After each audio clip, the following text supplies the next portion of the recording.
Ladies and gentlemen, welcome to the 3-0 Take, where we talk all things Major League Baseball. Here's Kyle Corwin and Nate Reyes. It all starts right now.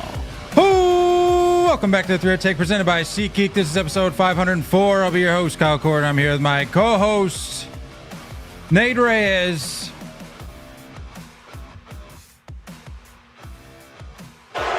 Nate.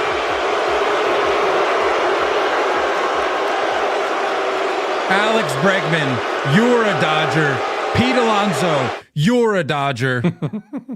Jack Flaherty, you're a Dodger. They're all Dodgers. Who's not a Dodger at this point? You mentioned it before we hopped on. I'm struggling to sit by. I'm struggling to sit by the, stand on like the, if your team isn't doing this, you're just jealous kind of thing. Like it is. This is tough, man. Like this is not like anything we've seen. And I know that everyone likes to go back to like the dynasty Yankee years and just be like, well, the Yankees did it. They would get every free agent they wanted. And it's like, I don't think it was like this. This is different, man. This is different. The Dodgers are quite literally assembling as best as they can do within the limits that they have, which at this point are pretty much none. But I mean, aside from going and hand selecting each team's best player that's already under contract, a la a Bobby Witt or something like that, they're assembling one of the greatest collections of on-field talent that the game has ever seen. And again, they're doing it within their parameters, within their quote-unquote limits, which, again, are essentially nothing, whether it be monetarily or otherwise.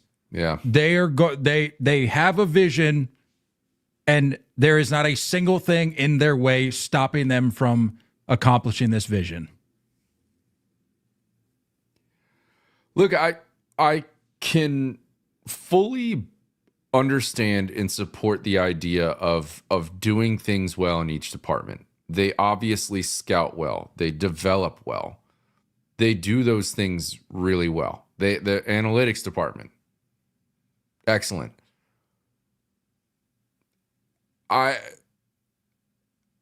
It's a perfect storm, man, and it's an organization that like it focuses on making sure that there are no weaknesses. And the idea of it, yeah, like I can understand, but I mean, and we're going to talk numbers, obviously, and we're going to talk these two deals. But, this Jeff Passan tweeted a couple hours ago, when Tanner Scott deal is made official, the Dodgers luxury tax payroll for 2025 will exceed $375 million. That is $70 million more than the next highest team, which is the Phillies. The Yankees are the only other team with a CBT payroll projected to be over 300, and I think they're staying at like 301, 302. It's tough, man. Like, there's other tweets you can go by. Like, there's other things you can look at. I think I saw one that the entire AL Central combined is 544. 150 million more, and you have the entire Central. You talk tweets.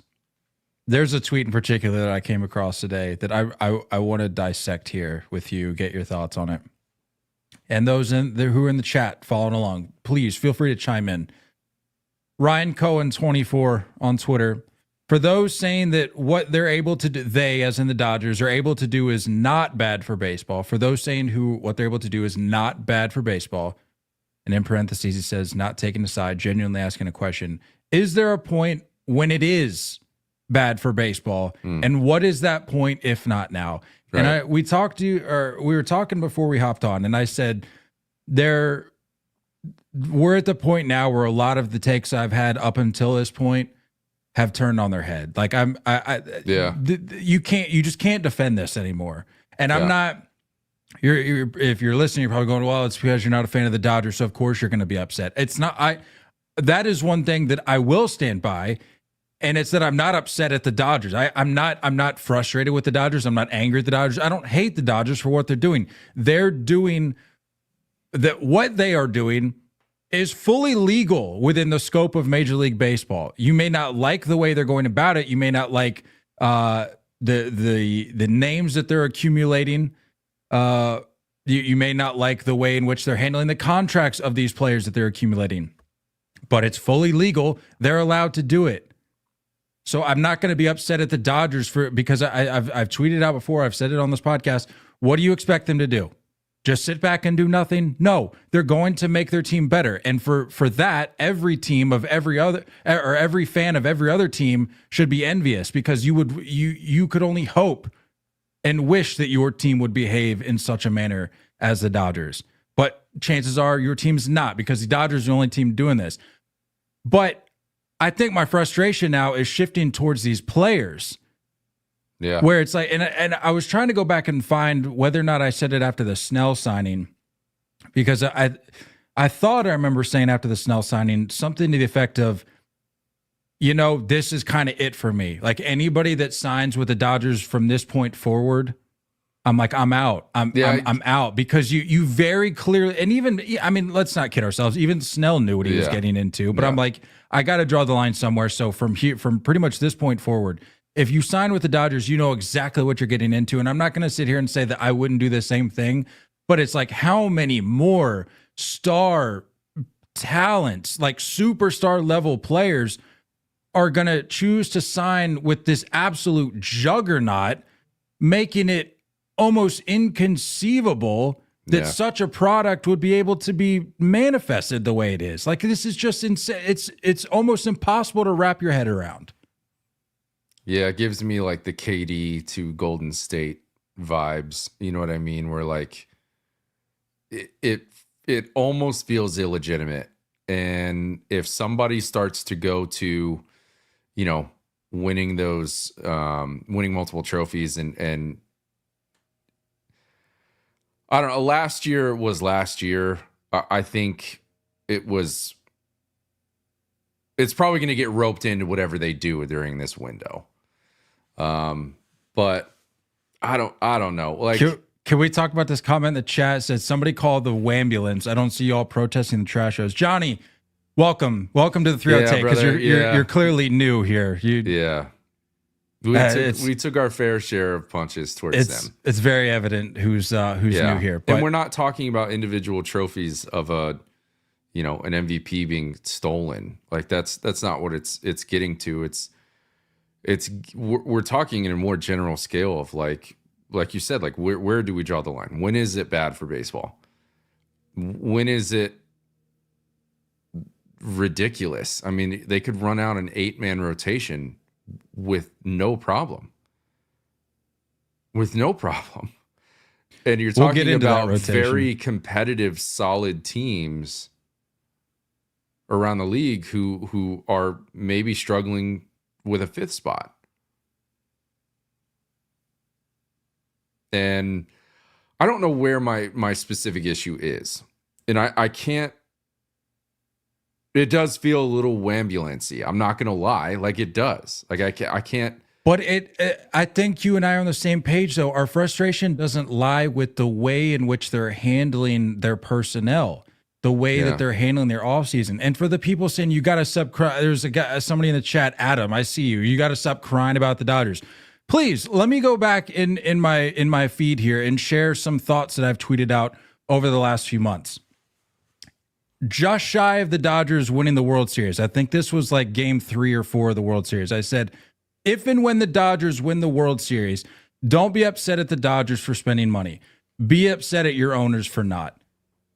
Later the next month, I said, did people think the Dodgers were going to spend $0 this offseason?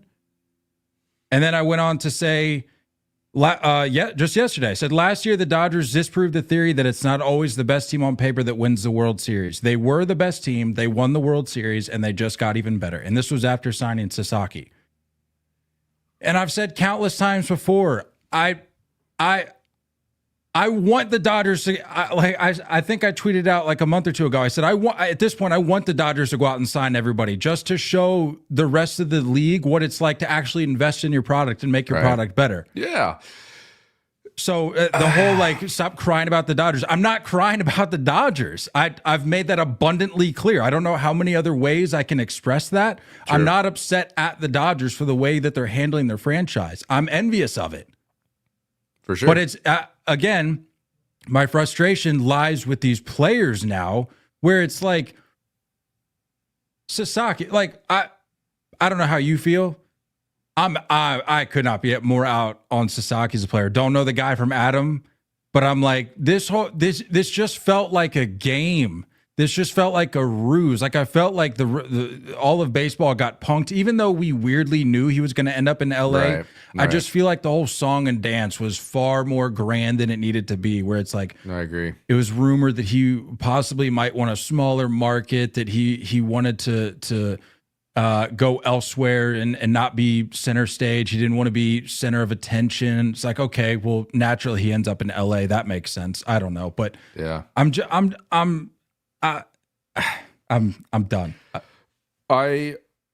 I will say, like, you know, if we go back to the era of having the Yankees as the villain of baseball and everyone hating it and hating them, like, one could argue like that part of it is good for baseball, and this is naturally going to happen with the Dodgers. Everyone's going to hate the Dodgers. Can I ask you, as a Yankees guy, as being a fan of that franchise, was there were you ever at a point as a fan growing up where you thought to yourself, like, you looked around at the team and you're like, you know, this kind of does seem a little bit unfair, like how good we are. Like, did you ever feel like that was the case? I mean, sure, the Yankees were good there for a good stretch, but like, did you ever look around and go, this almost feels illegal? I think the only time where I kind of felt that way was 2009, just because of like the addition of Teixeira, CeCe, AJ Burnett. It did feel a little bit that way, but like when you go back to the late 90s and the early 2000s, like a lot of that was homegrown. Like when you talk about the core four, that was homegrown stuff, and they all, you know, that was development. And you look at like the addition of some names, you know, Roger Clemens being added to that mix, you know, with Tino Martinez, but like even then, like they traded for Paul O'Neill was a part of that first part of that run, and they traded for him when the Reds, no one knew who he was. Like they weren't trading for multiple MVPs during their peak years. You know, I think when you look at like the Patriots, you know, Maine in the chat, pulling up the Patriots as an example, in the 90s Bulls, like, you know, Tom Brady, Teddy Bruschi, Gronkowski, you know, big names with those organizations. Those are homegrown guys. And you weren't talking about a payroll that hovered that far over everything.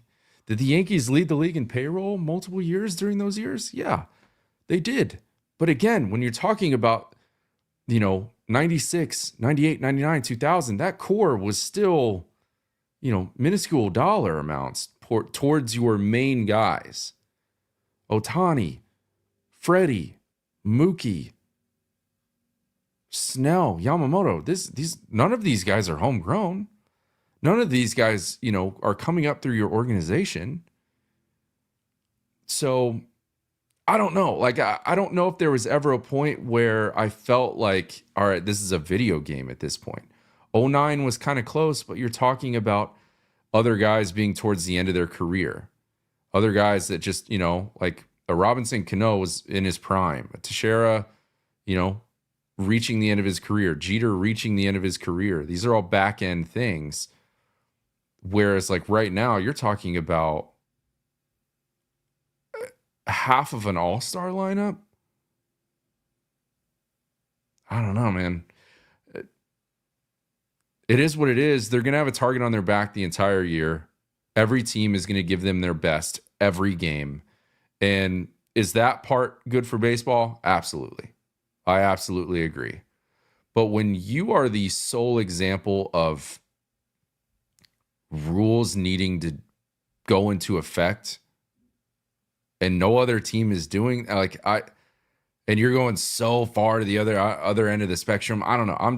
I'm struggling to wrap my mind around it.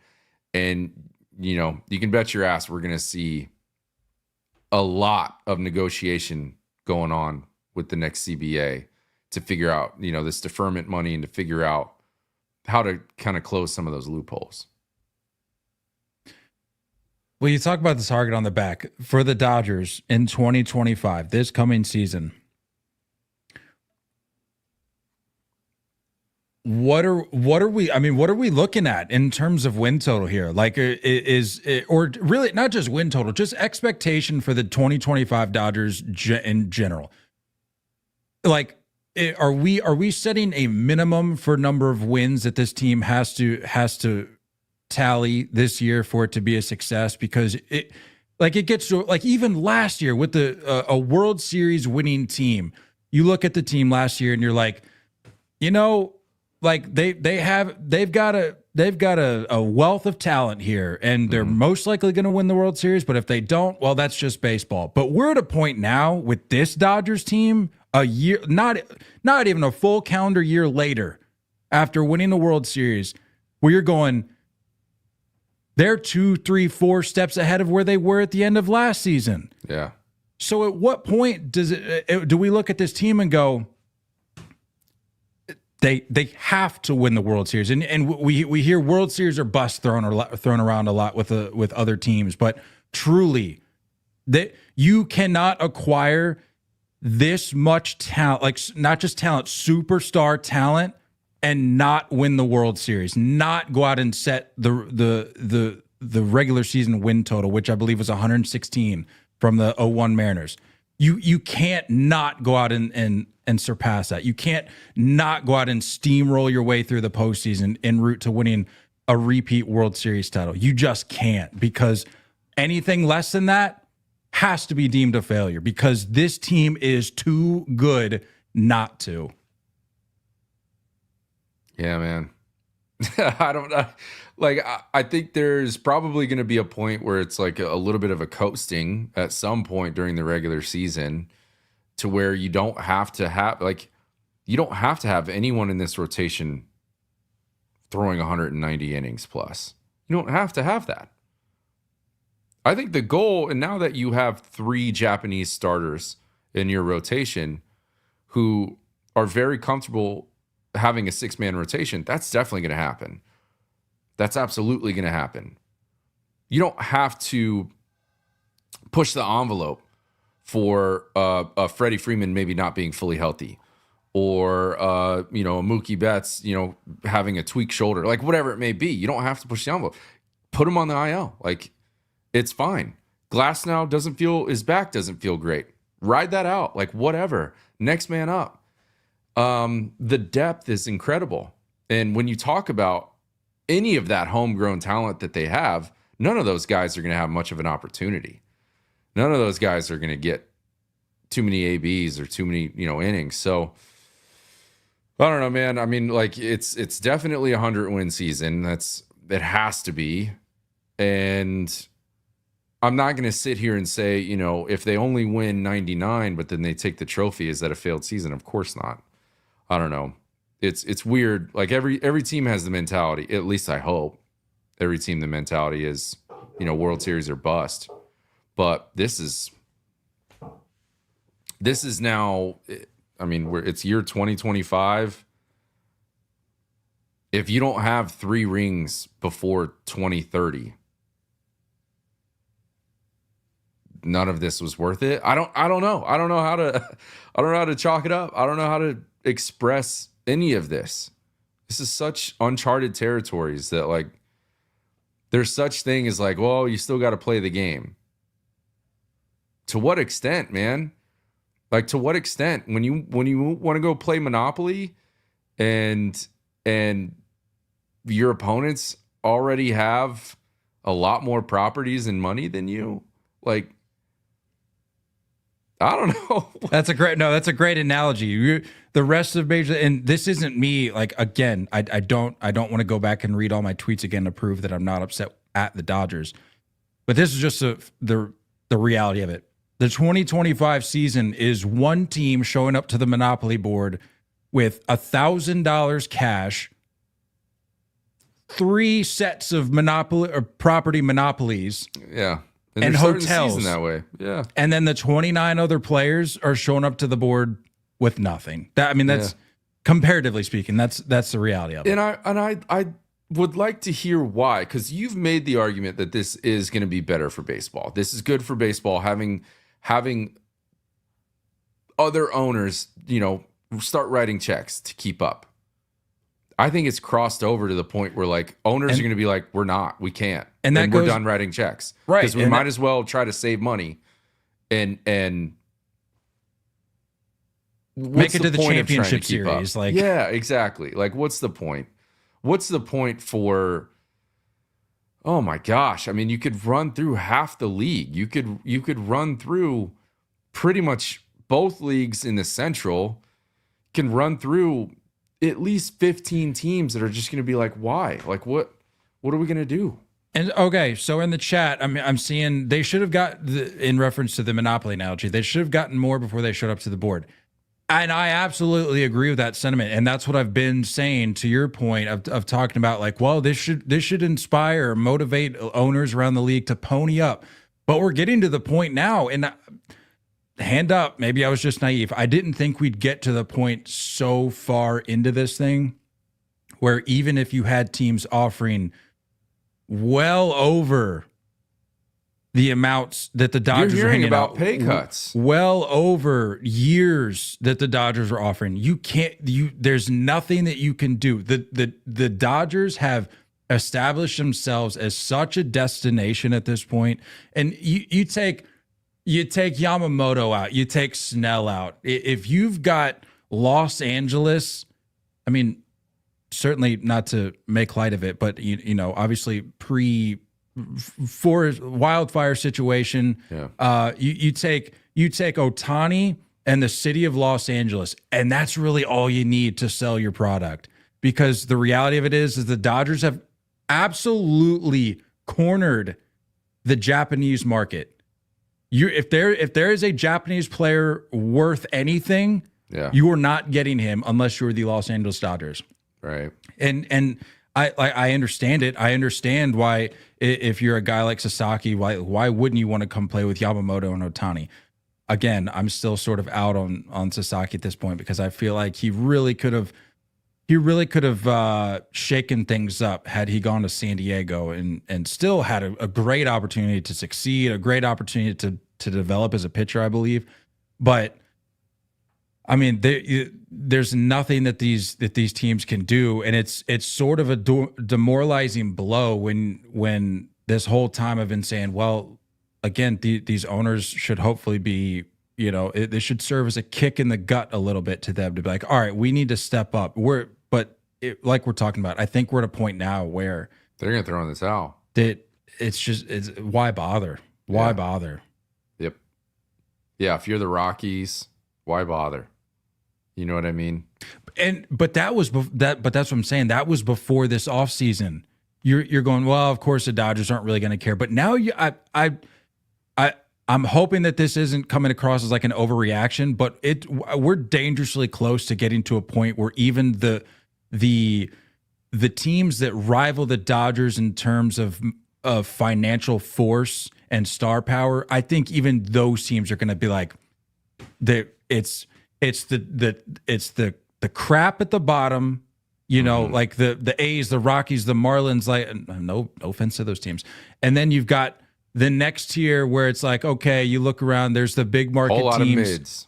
Yeah, the mids, and then you got the upper market teams, and then beyond that it's the Dodgers. And I think the tier below the Dodgers, like these big market teams, like the Yankees, teams like that, I genuinely think we're at a point where they're going to look around and go, not even we can keep up. And that's kind of a wild place to be at in a sport. Well, here's where I could say that it could be good for baseball in a way that if you're not in contention, if you're not even being considered to be able to sign some of these names, turn all your money and focus on scouting and development. Develop. We've seen this new age baseball that's created laziness and a lack of fundamentals. We watched it with my team in the World Series where, you're seeing professional level players at the grandest stage struggle with fundamental stuff because maybe it's not being taught in their organization at the younger levels. So focus on that, develop your young core. And that, I think that's the only way is that, you're going to have a young, controllable team that is just really good at baseball. That's the only thing you can do, because if you're an organization that doesn't have that market to be able to spend on free agents, that's what you have to do. That's what you got to, and you got to hold on to them. You can't trade them. So we can talk about all the names that have become, at that time in Oakland Athletic, but if they hang on to them, and a Matt Olson and a Matt Chapman or those types of guys are still athletics, it's a different thing. It's a different conversation. So develop your guys and do something with that youth. Let them come up. Let them play. Get younger. Get more athletic, but be good at everything that you can be at. That's the only way that I can think of competing, because if otherwise, you can't focus on trying to spend what they spend, because you're not going to be able to. All right. In the chat, I'm seeing how many rings has LA won? Maybe wait to judge. JDS third in the chat on YouTube. Appreciate you for the comment. But, and that's a valid point. But that goes back to what I was talking about earlier when I referenced my tweet of saying last year the Dodgers disproved that theory. Because if you recall, and I don't remember if you sort of were on track with me with this thought, but I was basically saying the Dodgers are not going to, as good as they are in 2024, as good as they are, they're not going to have a cakewalk to the World Series. And if you remember, they were battered with injuries. They had some moments where they slipped and had to climb their way back to the mountaintop, if you will. They got everything they got from San Diego, man. That San Diego gave them everything they had. Exactly. And the reason those things all happen is because that's baseball.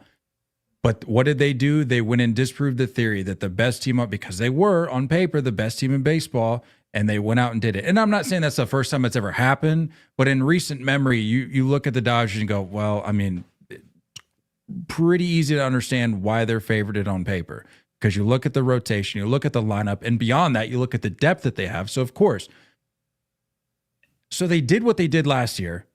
They went out this offseason and got,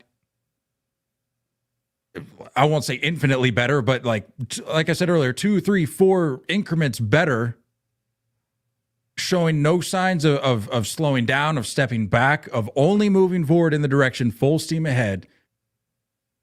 So it begs the question, what's stopping them from doing exactly what they did this last year, because they're even better this year? I don't know the answer to that question.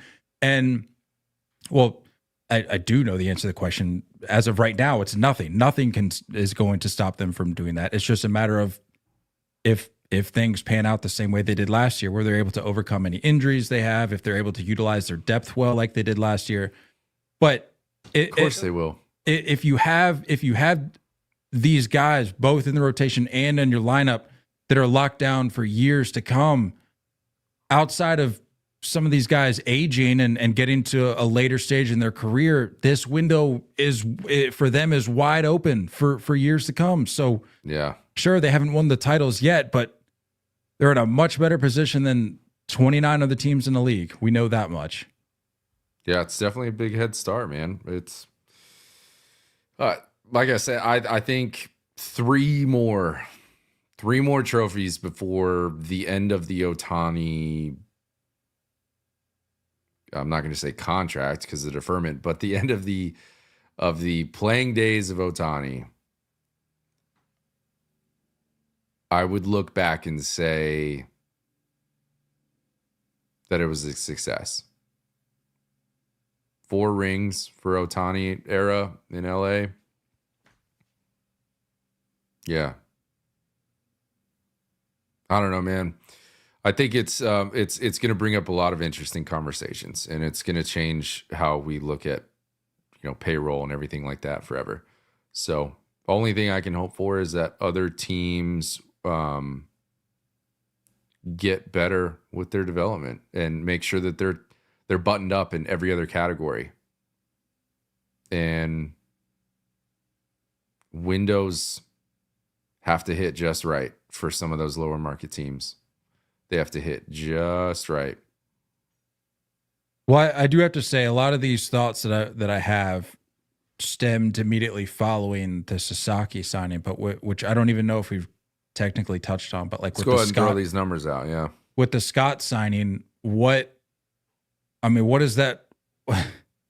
I know it only adds to this conversation, certainly, but are there any thoughts specifically to the Tanner Scott signing that you have? Because I thought, there were teams that were very much directly tied to needing a top end or a high caliber relief arm, such as the Red Sox.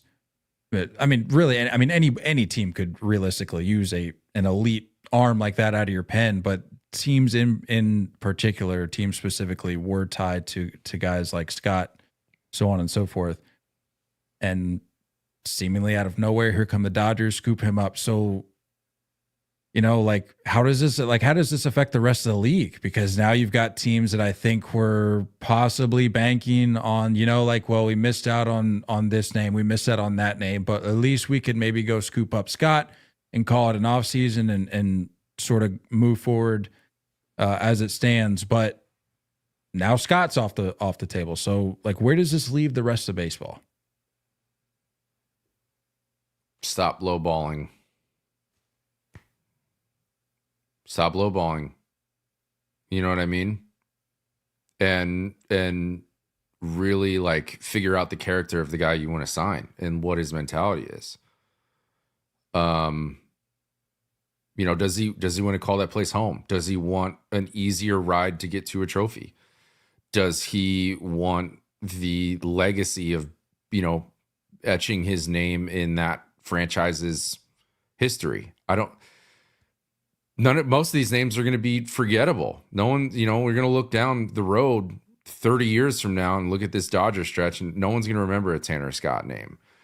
If he becomes a Red Sox, maybe that's different. I don't know. But look, let's face it, we're halfway through January. It's not like these other organizations didn't have an opportunity. But I don't know, man. You read about some of these names and you're recognizing that the pay cuts. The notification came out yesterday that the Padres offered Sasaki $10 million. So again, he takes a pay cut. And we can talk Japanese connections. Yu Darvish is still there, who is revered in Japan. That's still there. So if we're going to take that part of the conversation out of it, at this point it is, you took less money to be less important on a team that has, in my mind, a clearer path. So you have to start taking that into account. It's tough, man. And then on the same end, you have agents that are obviously going to try to maximize the amount of dollars that their client gets. Everyone's doing their job. Everyone's doing their job. No one's breaking the rules here. So at a certain point, the rules are going to have to change. And that's what I'm saying. That's I cannot stress enough. People in the chat, you say you're not upset, and then you just keep going on whining for the rest of the episode. That's not literally. I'm sorry if it comes across that way. I'm not upset. Let me stress again. I'm not upset with what the Dodgers are doing as a franchise because they are doing it within the parameters set forth by the league. I'm not upset at the Dodgers. I'm just asking, it's what we started the episode off with. It begs the question, at what point does what the Dodgers are doing become bad for the sport? And where is that point if it's not now? I'm not saying that it is now. Some people think that we surpassed that point a long time ago with the Ohtani signing, or even before that.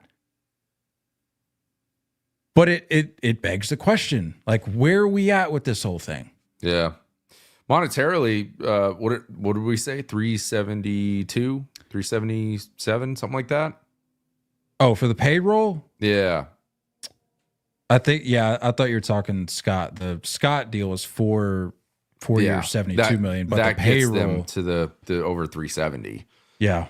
Now, as we know, once you reach that the Cohen tax is what everyone calls it, the 110% threshold. Is that for the whole dollar amount? Or just whatever they're over that threshold for? Like, are they paying 110% on 370? I don't think they care, honestly. Or are they paying 110% of the 70 plus? If that's the 77 or 72, whatever it is, you're paying another 80 on top of that. You're talking about overall money, in that 450, 460 range. In 2023, the tax rate was 90% on any amount over 293. Yeah, and that's since we've got the 320 threshold, isn't it? Like 310 or 305, whatever it is. That's the 110% threshold. There's different thresholds where you're going to pay the 90% or the 110%. I think it's over 325. That year, the Mets paid $101 million in luxury tax. Yeah. Yeah, man. Yeah. I mean, you're closer to a half a bill. All out money coming out. So, I don't know. I don't know how to feel. Are you bummed? Because my team wasn't necessarily. I think they were in early in the offseason on Tanner Scott. There was some rumors about Sasaki, but I don't think that the Yankees were fully in that conversation. How do you feel as a Red Sox fan? You feel kind of gypped? Because Tanner Scott was linked to them pretty strongly. Yeah, I was trying to find the tweet I put out. But the Red Sox were certainly linked to Tanner Scott, and how serious of an offer they made, I have yet to see. But I had a tweet earlier this offseason. Oh, I said pitchers the Red Sox have been linked to: Corbin Burns and a Mariners starting pitcher. And this was early to mid. This was December 13th. I tweeted this out. Position players the Red Sox have been linked to: Nolan Arenado, Alex Bregman, Teoscar Hernandez, Anthony Santander. Go get one of each, add a reliever, and let's roll. Mm-hmm. As of right now, none of those things have happened. They missed out on Corbin Burns. The Mariners laughed him out of the room at a trade offer for a starting pitcher. Yeah. Nolan Arenado is still TBD. Alex Bregman's still TBD. Teoscar Hernandez is back in LA. Anthony Santander, TBD. The reliever that you were linked to most highly, Tanner Scott, is now a Dodger. So that's kind of where I'm at with my situation as a fan. But it kind of going back to the point about the Dodgers having a target on their back and them being this being good for baseball. I absolutely agree with that in terms of them having such a target on their back that it almost makes you forget about other storylines possibly going on around baseball. Maybe other teams who are even the Mets, for example. The Mets there for a minute were sort of the king on the seat, where it's okay, that's the team to beat right now because they went out and got the guy that so many of these other teams wanted, and they forked out as much money as they were going to have to make that happen. And they did it. And then you quickly remember there's a team on the other side of the country that, nothing's really changed there. They're still the team in charge. They're the team to beat. And by the way, they continue to get better and get better and get better. So I think the 2025 storyline with the Dodgers just being this absolute juggernaut is going to be good for baseball, because we can talk all the time about there needing to be a level playing field. And you and I have even talked about how, like, it's refreshing to see some smaller market teams get in there, some mid-market teams make a deep run into October. That, I'm not saying that's not good for baseball. That's also great for baseball. But at all times, I believe you need a team like this, whether it be the 90s Yankees, the early 2000s Yankees, the Dodgers of now, of today. You need a team like this at all times to look at as the proverbial boogeyman, because hate them, love them, you have a feeling towards them, and that's what drives the sport forward, because you always have a storyline to look to and say, all right, my team has the Dodgers circled on their schedule in July. We gotta make sure that we tune in for that. We gotta make sure we make the trip over to the ballpark for that. Whatever, things like that. There are ramifications. There's a ripple effect of the Dodgers being as good as they are that I don't think people are fully taking into account right now. But they are things, believe it or not, that are good for baseball. And I'm curious to see how this shakes out. And I can almost guarantee you, before opening day hits, we are going to get a handful of Mookie Betts sound bites that are going to only add fuel to this fire. Because we saw it last year. And granted, some of those were misinterpreted, I believe, but I only think that this is going to put that much more pep in their step through the lens or through the words of guys like Mookie Betts and others on that team, because you can pretty much say whatever you want at this point. You're coming off a World Series title. You're the best team in baseball right now, and you're going to be the best team in baseball for presumably the near future and possibly even beyond that. So what's the ripple effect on the trade deadline? You know what I mean? Like some of those teams that feel like they can compete by still giving up some things, not to beat the Dodgers. You know what I mean? You need as much depth as you can get. So I'm curious to see how many teams punt during this window, because that happens. We watched the Orioles do it for a decade and just load up and try to get that young core, young, controllable, really good core. How many teams do that?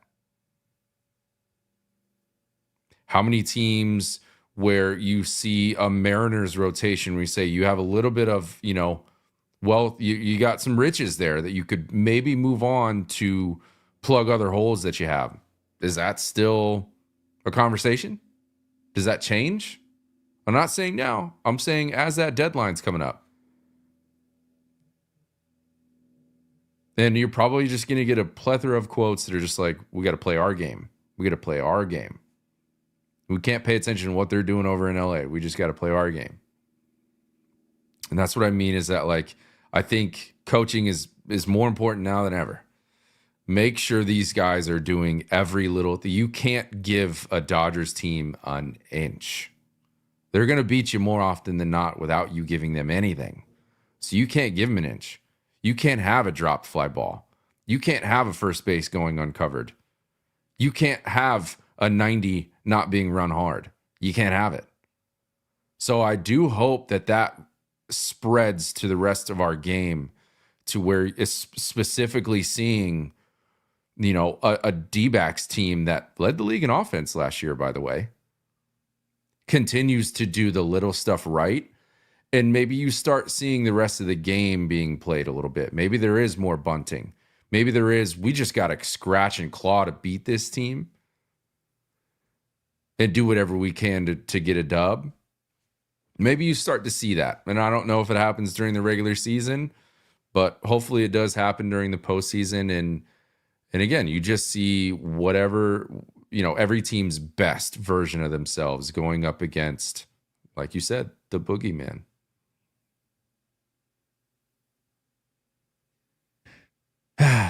I've got MLB Network on right now, and they're just running through the Scott deal, and it's like, yeah, this was just another example of, like, surely this wasn't going to happen, and it does. And that those Emmett Sheehan's and Dustin Mays are likely just going to move to the bullpen. They're likely just going to be Which an is opener crazy, or like a dude. middle relief guy. Which is crazy. You talked earlier about, or I was asking you, like, what does this look like for the season itself? And you're like, well, there's gonna be some coasting, and I'm thinking to myself, imagine being at a point where there's a week in the heart of summer where your guys are just zapped, there's no energy, and they're like, we gotta take the foot off the pedal for a little bit. Who do we got? You look on the line, you look at the roster. Well, we can roll Dustin May out there. Mm-hmm. Yeah.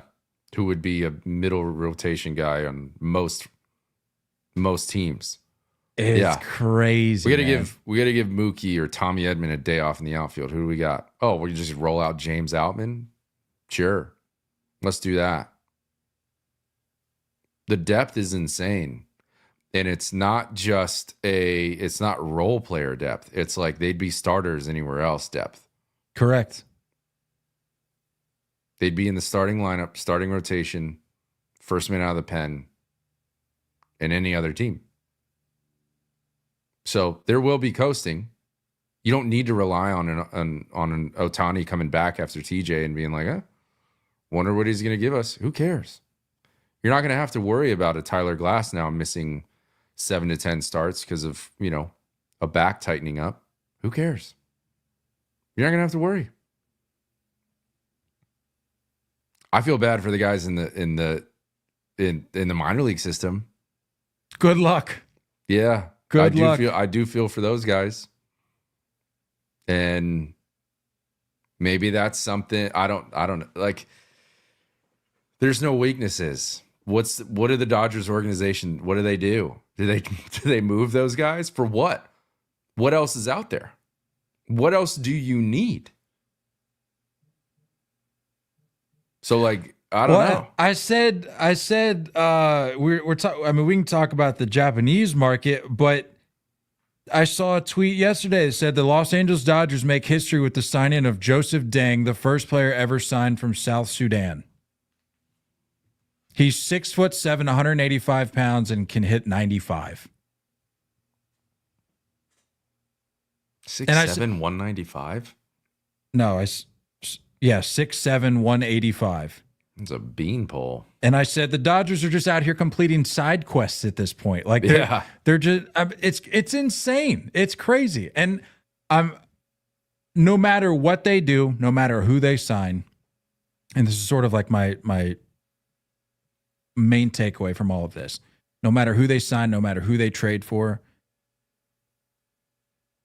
and I'm sure many other baseball fans could, and I said this earlier, could only hope that our teams would behave the way the Dodgers are doing. You could only wish to have an owner, a front office, a coaching staff be this invested and care this much about winning. And I get it. They have money. I understand that.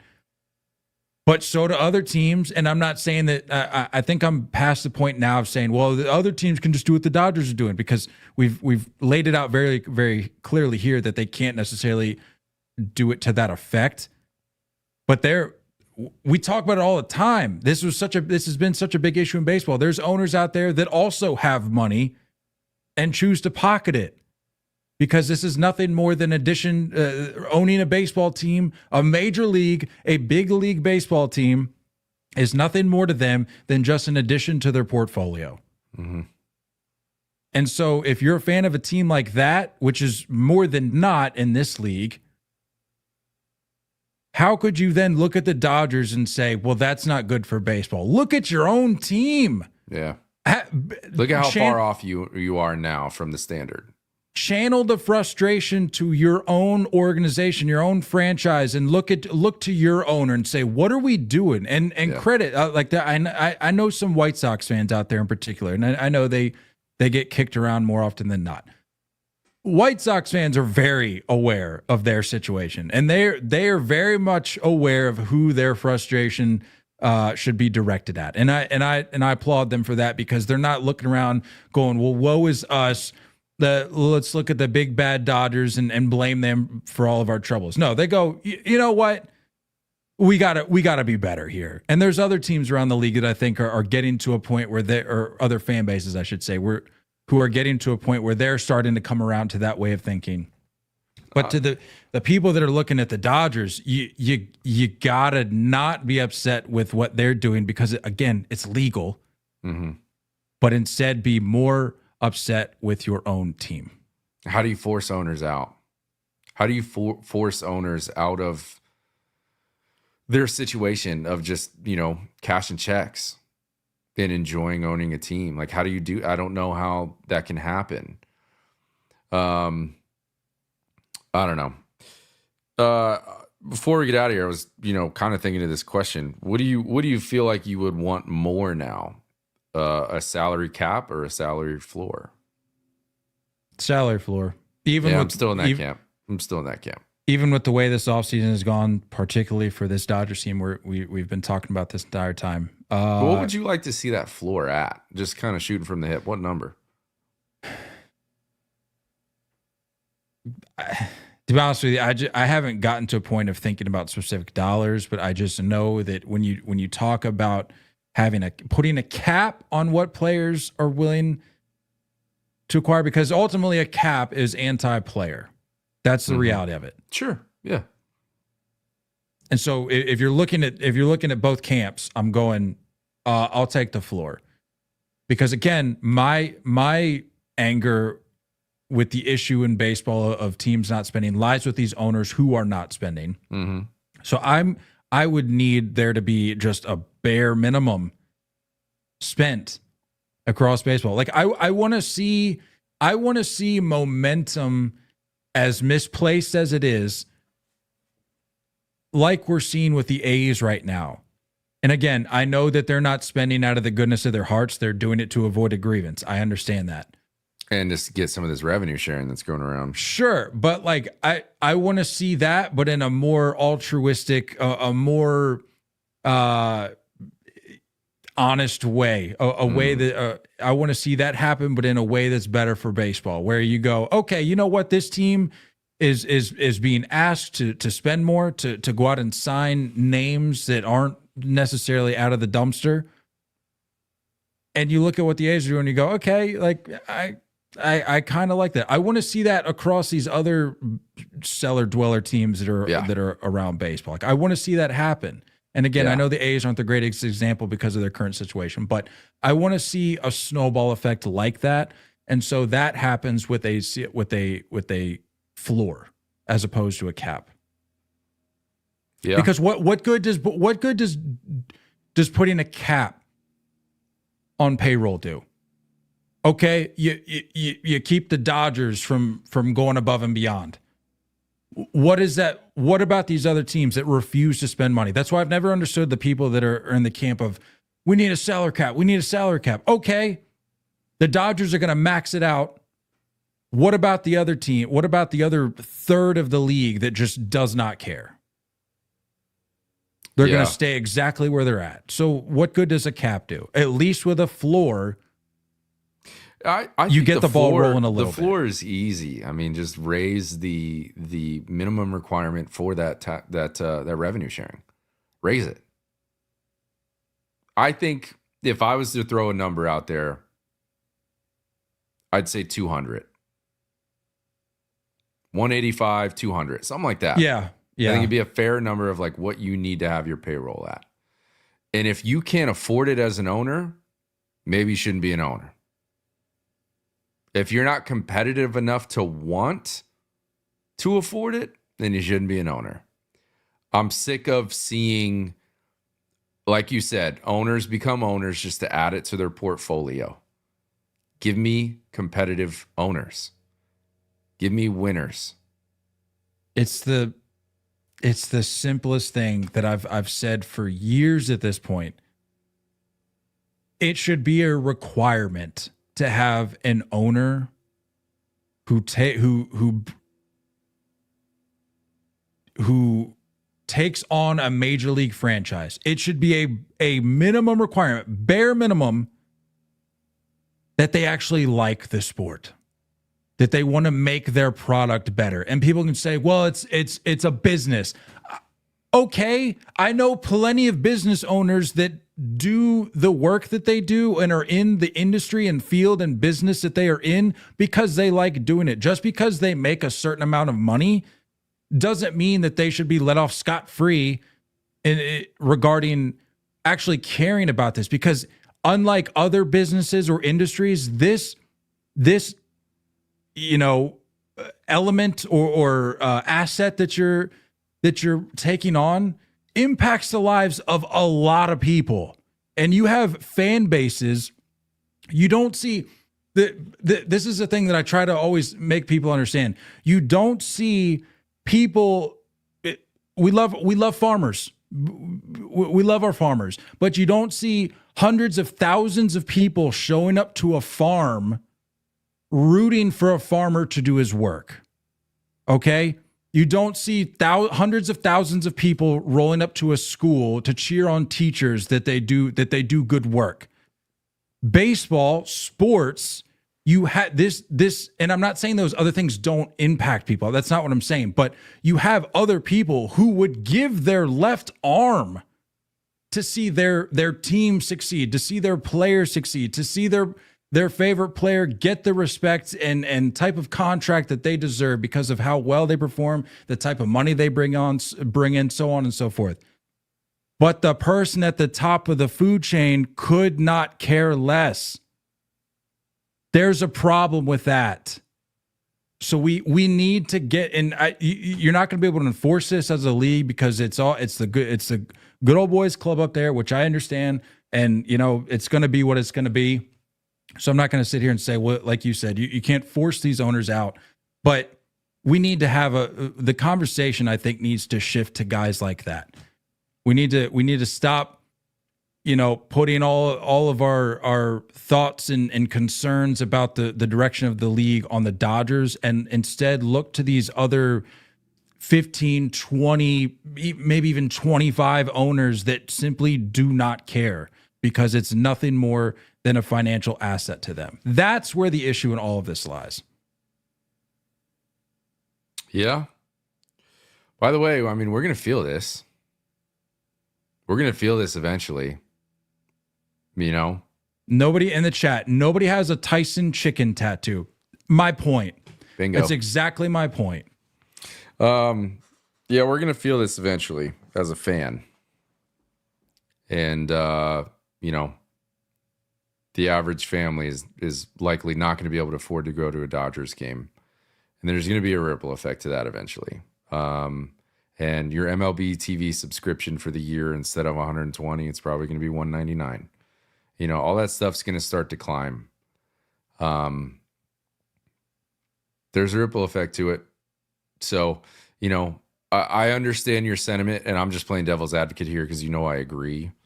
But a salary cap does kind of keep some of those things in perspective, to where it's not just so much of like the player getting what he deserves. Our fans, we're going to be paying for that, and it's going to come out one way or another. And when you're talking about going to a game with your buddy and sitting somewhere where you don't need binoculars and trying to get a hot dog and a beer, where do we draw the line? Where do we draw the line that, just having a day at the park doesn't turn into a $400 or $500 day? Because it's getting there. And to that point, I say if a cap is what needs to happen, which I don't think it's going to happen, but if that's what needs to happen, it needs to come with the floor, because it goes back to the point that I made about, for sure. Yeah, I don't think you can have one without the other. What is a cap going to do to the third, if not half of the league that is fine sitting on their hands? Yeah. Not to mention, you're going to see more you're going to see more sponsorships. You're going to see more patches. You're going to see more ad deals on the helmets and the jerseys, and all that kind of stuff's going to start to, hit you more. And this is what happens. This is how it goes. And you're going to see more streaming sites, trying to get exclusive Friday night games or Saturday day games, and you're going to have more subscriptions than ever. And that's what's happening. That's what's coming. So buckle up. That's my devil's advocate argument with that. Just letting teams spend whatever they want, because that money's going to come from somewhere. Yeah, but we don't need to pull on this thread because we could spend a whole nother episode on this. But there is certainly, without a doubt, an element here of just gluttonous greed, where it's like, I think in an ideal world, you could have a league where you don't have a salary cap, teams are free to spend whatever they want, and also have a family of 4 be able to go to a baseball game for an affordable price. There is a world out there. Right? It's not ours, but there's a reality. There's a universe where a family of 4, family of 5 can go to a baseball game for under $100, and the guys that are on the field are getting their I use fair cut, fair share in quotes. I use that loosely because I know that a sweet spot for that. I know there's certain people that go, how much money do you need? I'm just talking about how much money is brought in by a team, and what it's the whole, like, should college athletes be paid? It's like sort of along those things. It's like they deserve a cut of the product that they're producing. Mm-hmm. That's my take. But yeah, ultimately there is a universe where these things can coexist, but it's not going to. Yeah, it's not going to. So tell you what, I'll try to take the wife out to a Dodgers spring training game, and I'll let you know what that bill looks like for spring training. I'll sit in the grass. I mean, I'll let you know what that looks like. You and I went out to one back in 2023 when we were out there for the World Baseball Classic. We're like, oh, let's just go. Why not? Let's catch a Dodger game. And if you remember, I'm pretty sure that was the steepest bill of the spring training games we went to. Yep. Understandably so, but I can't even imagine pre-Otani 2-3 years later what it's going to be. Mm-hmm. Crazy. Well, good stuff, man. Good stuff. Hopefully, this starts to have a little bit of a ripple effect. I think some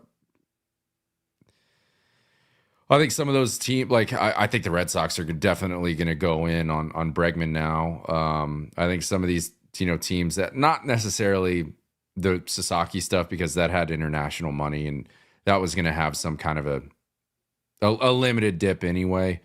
But hopefully there's a little bit of a domino effect with some of these other deals. I mean, look, dude, we're getting close to February and we got some big names still out there. So we got a bootlicker in the chat that says whining about prices sounds like a you problem. No, you're right. I in fact, I hope they raise the prices, really, truthfully. Yeah. Like I don't know about you, Nate, but I want to be able to take out a small loan this summer to be able to enjoy a 9-inning ball game. That, by the way, lasts 2 hours and nothing more. So count me in as wanting to raise the prices. That's where I'm at with all of this. But anyway, you got any final thoughts here before we get out of here? No, I mean, nothing really. Anybody that's new, thanks for hopping in. This was a little bit of a spur of the moment. Let's knock it out for Sasaki and Tanner Scott, was just a bonus because we already decided to record today. But we're normally Monday, Thursday nights. We're always going to go live for the most part. And once the season starts, things may shift a little bit. We may add some other stuff in, do some streaming stuff. Still kind of up in the air with some of those things. But thanks for joining us. Definitely like and subscribe. Big help to us, and we continue to do what we're doing. But love everybody getting in the chat, whether you agree or disagree. That's what we're about, baby. That's what we're about. So get in here, chat with us, and hang out, and we'll be rolling this out twice a week. So you guys are awesome. Don't go chasing curveballs. I just want to throw this out there. Shout out to MM for forever. I already said I'm jealous, MM. Yankee fans crying poor. Hey, that sort of closing on that note. Whether you hate us, whether you love us, whether you like the teams that we pull for, whether you hate the teams we pull for, we're just here. We're just talking baseball. And at the end of the day, Nate and I are going to log off of this, and we're ultimately going to go on with our day. We get fired up about this stuff because we love baseball. But if you want to have a conversation with us, reach out to us. We're not above you guys. We just we're baseball fans that like talking baseball. And again, you can hate us or love us, but we're not going to take this personally. We're not going to get upset with you. We're not going to write you off as crazy as takes as some of you guys have. We're cool. So if you want to talk baseball with us, if you want to join us for the season, if you want to hop on board, you're more than welcome. No matter what team you're a fan of, we love you guys. And we are glad that you are here, and we appreciate you taking the time to talk ball with us. So with that said, Nate, I think you are good. I am good. Let's get out of here. We love you all, and as always, looking forward to talking more baseball with you guys soon. Until next time, stay